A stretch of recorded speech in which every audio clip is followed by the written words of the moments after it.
अस्सलाम वालेकुम। मैं हूँ शाहज़ेब ख़ान। बहुत से लोग अपनी ज़िंदगी के अंदर, अपनी लाइफ के अंदर ये कहते नज़र आते हैं कि हमारी किस्मत ही ख़राब थी, हमारी तकदीर ही ख़राब थी, हमें मौका ही नहीं मिला हमारी ज़िंदगी के अंदर, हमारे पास वो रिसोर्सेज ही मौजूद नहीं थे जो बाकियों के पास मौजूद थे, मेरे पास ये नहीं था, मेरे पास वो नहीं था।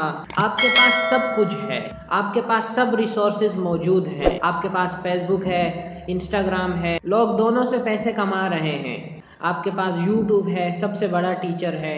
आपके पास फ्री कोर्सेज पड़े हुए हैं गूगल के ऊपर। आपके पास आर्टिकल्स पड़े हुए हैं गूगल के ऊपर, किसी भी चीज़ के ऊपर आप आर्टिकल्स पढ़ सकते हैं। आपके पास पॉडकास्ट है सुनने के लिए, हर टॉपिक पर, हर चीज़ के ऊपर, हर चीज़ का नॉलेज मौजूद है गूगल के ऊपर। इवन के हर चीज़ के ट्यूटोरियल मौजूद हैं, फिर भी आप कहते हो कि मेरे पास रिसोर्सेज नहीं हैं। तो मैं समझता हूँ कि तो इससे बड़ा एक्सक्यूज़ कोई नहीं है। You need more focus.